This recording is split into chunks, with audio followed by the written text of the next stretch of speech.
Topic है वो है G20 के ऊपर। तो G20 के बारे में हम बात इसलिए कर रहे हैं क्योंकि हाल फिलहाल में 1 दिसंबर 2022 को इंडिया को इसकी प्रेसिडेंसी मिली है। ठीक है, G20 होता क्या है? ठीक है, तो हम आज के टॉपिक में बहुत सारी बात करने वाले हैं। जैसे सबसे पहले व्हाट इज G20, कि G20 होता क्यों है। ठीक है, and second question is why G20 ही क्यों। ठीक है, तीसरा क्वेश्चन है व्हेन G20 स्टार्टेड। ठीक है, फिर चौथा क्वेश्चन है व्हाट वर्क G20 डू। ठीक है, व्हाट वर्क G20 डू। फिर which countries are member of G20। ठीक है, और बेसिक लास्ट में अगर हमारा कुछ बच जाएगा तो उसको हम किसमें डाल देंगे, मिसलेनियस में डाल देंगे। ठीक है, मिसलेनियस चीजों में डाल देंगे। तो आज की इस क्लास में हम इन 5 या 6 पॉइंट्स पे बात करेंगे। ठीक है, और हम पूरा समझने की कोशिश करेंगे कि G20 है क्या। ठीक है, कब स्टार्ट हुआ, ठीक है, क्या काम करती है, ठीक है, और कि इसकी आज के टाइम जरूरत क्या है ना, इन सब चीजों पे हम बात करने वाले हैं। तो स्टार्ट करते हैं ज्यादा टाइम ना वेस्ट करते हुए। सबसे पहले बात करते हैं G20 होता क्या है। ठीक है, G20 होता क्या है, व्हाट इज G20। तो तुम सबने इस नाम को पहले सुना है, G20 क्या होती है, सुना है? नहीं सुना है? ठीक है, देखो अगर नहीं भी सुना होगा तो इसका एक ही रीजन हो सकता है कि हम उतना अवेयर नहीं होते कि पूरी दुनिया में क्या चल रहा है। ठीक है, G20 एक बहुत बड़ा ग्रुप होता है। ठीक है, बेसिकली क्या है, ये ग्रुप है जिसमें 20 कंट्रीज है। अगर एक्चुअली कहूं तो 19 कंट्रीज हैं और एक संगठन है। ठीक है, उसके बारे में हम बाद में बात करेंगे कौन मेंबर्स है। अभी इतना जान लो कि ये एक 20 कंट्रीज का क्या है, ग्रुप है। ठीक है, अब ये G20 करती क्या है, ठीक है, इसको क्यों बनाया गया था, ठीक है, और उसको कब बनाया गया था। तो साल का हमारा हिस्ट्री की पर्सपेक्टिव में देखेंगे कि हिस्ट्री देखो किसी भी, ये G20 का एक ऑर्गेनाइजेशन है। क्या है, एक ऑर्गेनाइजेशन है। ठीक है, तो इस ऑर्गेनाइजेशन को समझने के लिए हम प्रेजेंट के एस्पेक्ट में समझ सकते हैं कि आज ये क्या कर रही है, बट इसको हमें अगर अच्छे से समझना होगा तो हमें इसके पास्ट से देखना पड़ेगा, मतलब इसकी हिस्ट्री को देखना पड़ेगा कि ये कब बना था। ठीक है, और किस रीजन से ये बना था। ठीक है, तो आज का जो G20 होता है ना, पहले G20 ऐसा नहीं होता था। मतलब क्या है इस बात का मेरे, कि आज के G20 में वर्ल्ड लीडर्स जो होते हैं, मतलब किसी भी कंट्री के हेड्स जो होते हैं, जैसे प्राइम मिनिस्टर हो गया, प्रेसिडेंट हो गया, है ना, ये सारे भी G20 में मिलते हैं। बट पहले ये काम नहीं हुआ करता था। ठीक है, सो ये साल था हमारा 1999। ठीक है, इस साल में G20 को बनाया गया था। इस साल में इसको बनाया गया था, और उसको बनाया क्यों गया था, इसको बनाया गया था ताकि हम इससे मिडिल इनकम कंट्रीज को जोड़ सके। मिडिल इनकम कंट्रीज को क्या कर सके, जोड़ सके, ताकि एक फाइनेंशियल स्टेबिलिटी आ जाए। क्या आ जाए, स्टेबिलिटी आ जाए। ठीक है, अब बात यह है कि फाइनेंशियल स्टेबिलिटी क्यों चाहिए, और उस फाइनेंशियल स्टेबिलिटी का इस G20 से क्या लिंक है, या क्या होता है ये मिडिल इनकम कंट्रीज। ठीक है, बेसिकली हमारी दुनिया में हमने कंट्रीज को कुछ इस तरीके से बांटा है कि किस कंट्री का सबसे ज्यादा पैसा है, उस हिसाब से हमने बांटा है।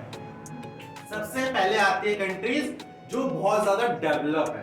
क्या है, बहुत ज्यादा डेवलप है। ठीक है, मतलब जिनके पास बहुत ज्यादा पैसा है, जैसे तुम्हारे यूएसए हो गए, यूके हो गया, फ्रांस हो गया, जर्मनी हो गया, एक तरह से बोले तो पूरा यूरोप हो गया, कनाडा हो गया। ये सारे क्या है, डेवलप कंट्री। क्या है, डेवलप, इनके पास बेशुमार पैसा है।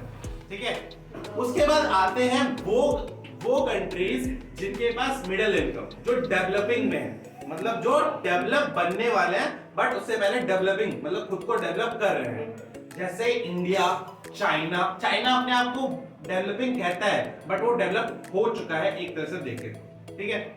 तो चाइना, उसके बाद India, Brazil, south Africa, south America, ठीक है, ये सब बहुत सारे, साउथ अमेरिका एक कॉन्टिनेंट है, तो ये बहुत सारे क्या है कंट्रीज हैं जो डेवलपिंग फेज में है। तो हम बात करते हैं कि फाइनेंशियल स्टेबिलिटी क्या होती है, ठीक है। फाइनेंशियल स्टेबिलिटी का मतलब क्या है कि जो सारी कंट्रीज के पास पैसा बराबर है, ठीक है, उनका जो बैंकिंग सिस्टम है, उनका जो खरीदने बेचने वाला सिस्टम, जो ट्रेड सिस्टम कहते हैं, वो सारे सिस्टम क्या चल रहा है, एकदम स्मूथली चल रहे हैं, ठीक है।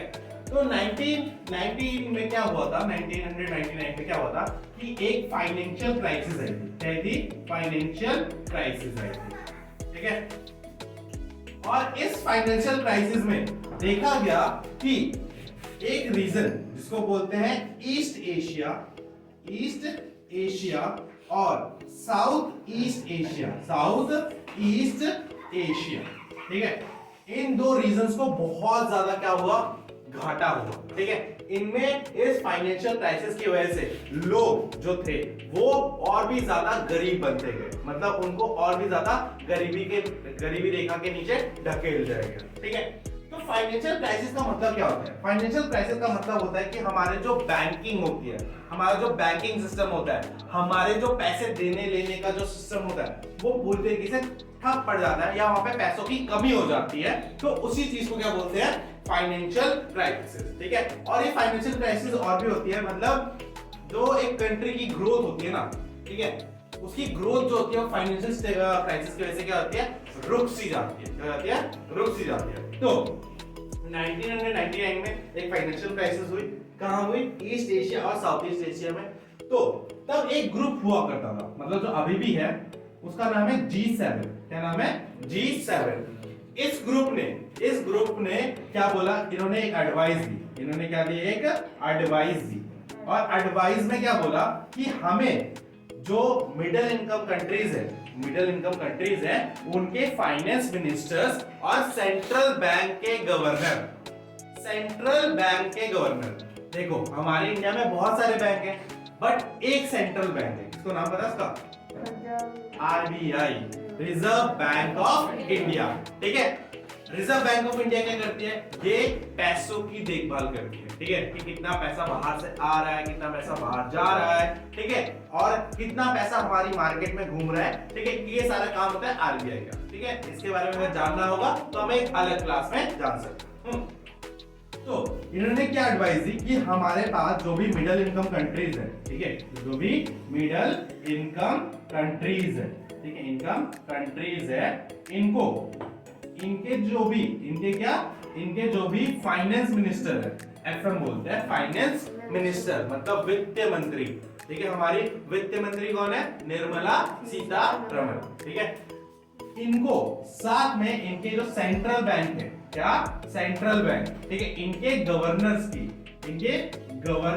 मतलब जो चेयरमैन होते हैं ना इन बैंकों के हेड पे होता है, इनके साथ क्या करेंगे, हर साल एक एनुअल मीटिंग करेंगे ताकि हम क्या इंश्योर कर सके, एक फाइनेंशियल स्टेबिलिटी को इंश्योर कर सके, ठीक है।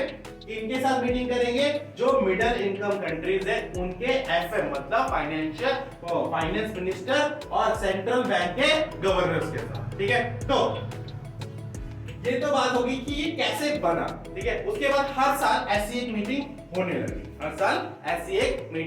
लगी,